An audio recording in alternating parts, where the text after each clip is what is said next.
ये आतंक है उनका, किसी को बोलने की इजाज़त नहीं है। और फिर उनके पास हथियार है ना, अगर आप बोलोगे तो ईडी है, इनकम टैक्स है, सीबीआई है। ये जो ट्रीटमेंट आप दूसरे लोगों के साथ कर रहे हो, कभी ऐसा भी दिन आएगा जब आप सत्ता में नहीं होंगे, आपके भी लोग ऐसे ही जाएंगे। गुजरात के लिए आती है कि नरेश पटेल को लेकर जो राजनीति इन दिनों हो रही है और ये कहा जा रहा है कि नरेश पटेल कांग्रेस को ज्वाइन करेंगे, पीके आएंगे प्रशांत किशोर और एक पूरी स्ट्रेटेजी प्लानिंग के साथ कांग्रेस चुनावी मैदान में उतरेगी, उसमें कितनी सच्चाई? ये चाहे चुनाव जल्दी कराए, ये जल्दी कराने की ज़रूरत क्यों पड़ रही है, इसका खुलासा तो बीजेपी करेगी। 27 साल से गुजरात में कांग्रेस जो है सत्ता के बाहर है। इस बार अब 22 में चुनाव हो रहे हैं, कुछ ही महीनों की देरी है गुजरात विधानसभा चुनाव में। तो वैसे में कांग्रेस भी जो है वो अब स्ट्रेटेजी करने में लगी है ताकि इस बार जो जीत है उसे हासिल कर पाए। इसी पर बातचीत करने के लिए हमारे साथ मौजूद है रघु शर्मा जी, जो कि प्रभारी है गुजरात कांग्रेस के। सर, ये बताइए क्या स्ट्रेटेजी है, क्या प्लानिंग आप कर रहे हैं ताकि 27 साल से जो बीजेपी की जीत बरकरार है उसे तोड़ पाए? देखिए, इन 27 सालों में गुजरात की जनता को हर दृष्टि से भारतीय जनता पार्टी ने बेहाल किया है। और स्ट्रेटेजी एक ही होती है पॉलिटिकल पार्टी की कि हम जीत के सरकार में आए। हमारी स्ट्रेटेजी रहेगी इस चुनाव में 125 प्लस सीट जीत के और हम कांग्रेस की सरकार बनाएं। बहुत सारे इश्यूज हैं गुजरात में।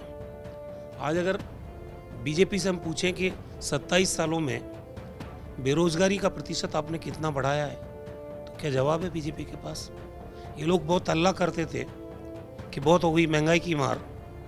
अब की बार भारतीय जनता पार्टी की सरकार, यहाँ स्टेट में इनकी सरकार है, दिल्ली में 2 बार इनकी सरकार बना दी। क्या महंगाई रोक पाए ये लोग? आज आम आदमी किस हाल में जी रहा गुजरात में। और सदी की भीषणतम महामारी आई कोविड-19, जिस तरह से इलाज के अभाव में अस्पताल में बेड नहीं मिलने की वजह से, रेमडेसिविर इंजेक्शन नहीं मिलने की वजह से, वेंटिलेटर नहीं मिलने की वजह से, ऑक्सीजन सपोर्ट नहीं मिलने की वजह से लोगों ने यहाँ दम तोड़ा है। कोई अकाउंटेबिलिटी गुजरात की जनता के प्रति है इनकी? कहाँ है वो हेल्थ इंफ्रास्ट्रक्चर? आज गरीब आदमी के लिए या मीडियोकर फैमिली के लिए कोई हेल्थ इंफ्रास्ट्रक्चर अगर होता तो उसको बेड मिलता, उसकी ज़िंदगी बचाई जा सकती थी। हालात बहुत ख़राब है। और मेरा तो ये आरोप है बीजेपी पे कि जब 17 में ये लोग बड़ी बड़ी बातें करते थे, 151 प्लस, हालात उस वक्त भी उत्तराखंड में जीत के आए थे, यूपी में इनकी सरकार बनी थी, उसके ठीक बाद गुजरात में चुनाव हुए थे और नैरो एस्केप था बीजेपी के लिए। ये 151 प्लस बोलते थे, इनकी सीट आई 99, कांग्रेस और एलाइज की सीट आई 80।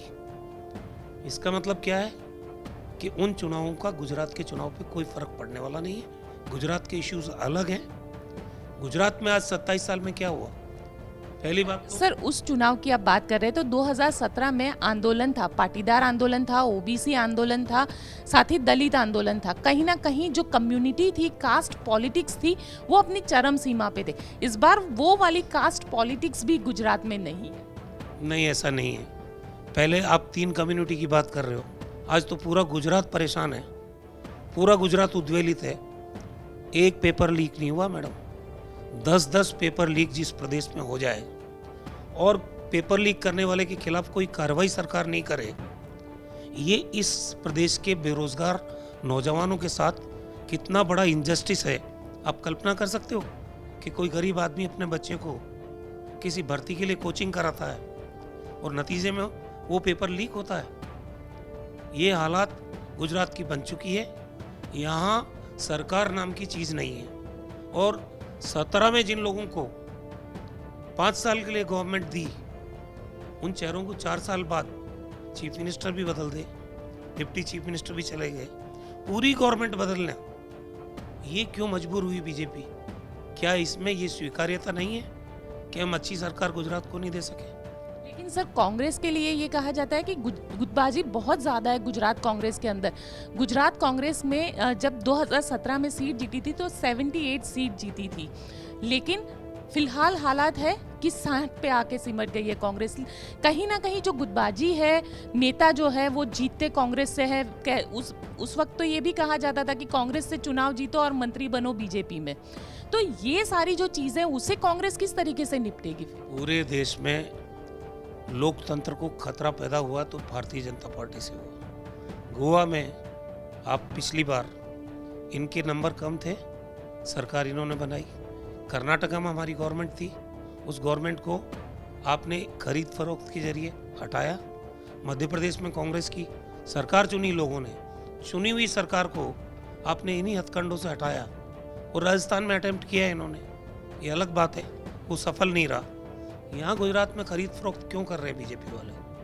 जो जिस सिंबल पे जीत के आया, पब्लिक मैंडेट तो कांग्रेस पार्टी को दिया, उसके बाद आप 15 आदमियों को खरीद लो, 20 आदमियों को खरीद लो।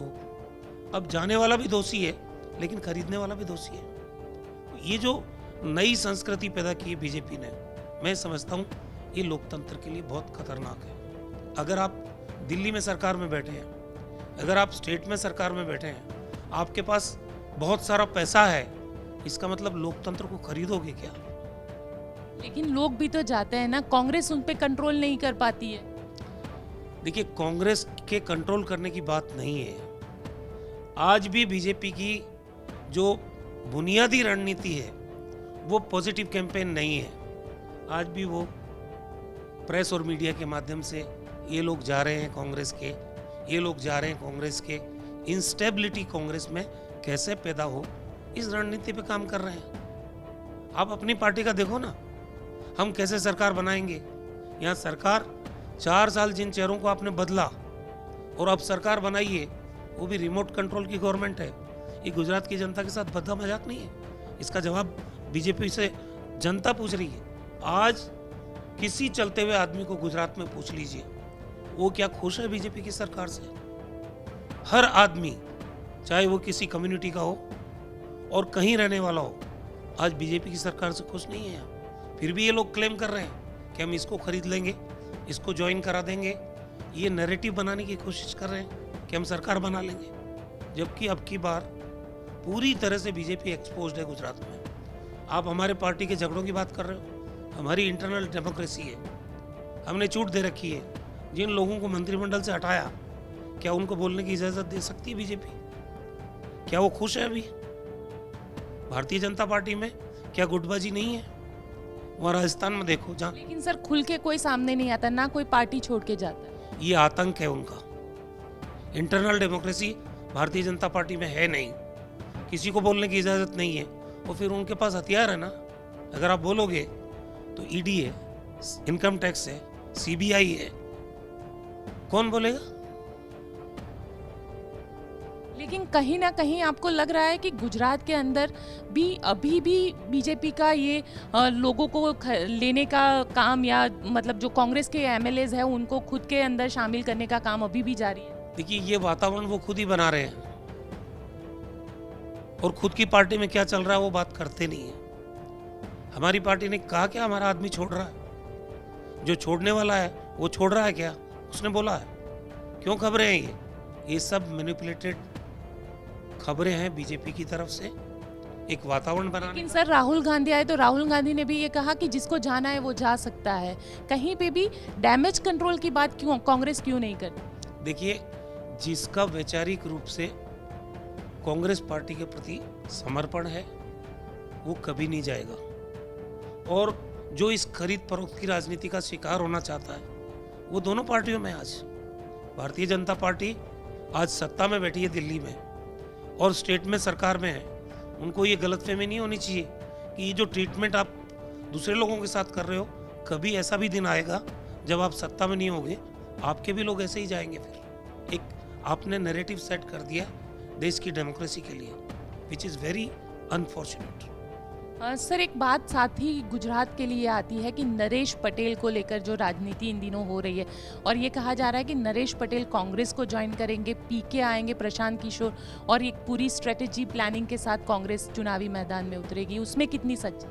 देखिए, इसके बारे में तो खुद प्रशांत किशोर जी और नरेश पटेल जी बता सकते हैं, मैं कैसे बताऊं? जिसको ज्वाइन करना है या जो स्ट्रेटजी बनानी है वो खुद उनका क्या व्यू है, मैं इस बारे में क्या कमेंट करूँ बताओ। लेकिन आपको लगता है नरेश पटेल के कांग्रेस ज्वाइन करने से कांग्रेस को फायदा हो? देखिए, हम पॉलिटिकल पार्टी के लोग हैं, वैचारिक रूप से काम करते हैं, और अगर कोई अच्छा आदमी आता है तो ताकत तो बढ़ती है, इसमें कोई दो राय नहीं है। लेकिन इस बारे में कि वो आ रहे हैं नहीं आ रहे हैं, मैं कैसे कमेंट कर सकता हूँ। सर, दूसरी एक बात ये भी आ रही है कि जो लोग कांग्रेस को छोड़कर पिछली सरकार में मंत्रिमंडल में थे, उसमें से भी कुछ लोग ऐसे हैं जो कांग्रेस के साथ संपर्क में हैं और कांग्रेस में वापस आना चाहते हैं, तो उनके लिए क्या कांग्रेस वापस घर वापसी करेगी? ये पार्टी हाईकमांड तय करेगा, हमारी पार्टी का जो कोर ग्रुप है वो तय करेगा। ये सच्चाई है कि बहुत सारे लोग आना चाहते हैं, अच्छे अच्छे लोग आना चाहते हैं। वक्त का इंतजार करिए, देखिए कि बीजेपी अकेले ये काम नहीं कर सकती है। बीजेपी के अंदर भी असंतोष है, और वो असंतोष कब फूटेगा, समय आने पर फूटेगा। तब पता चलेगा कि ये जो आप किसी को लेने के बारे में र्यूमर फैला रहे हो, कहीं खुद की जमीन नहीं खिसक जाए कभी।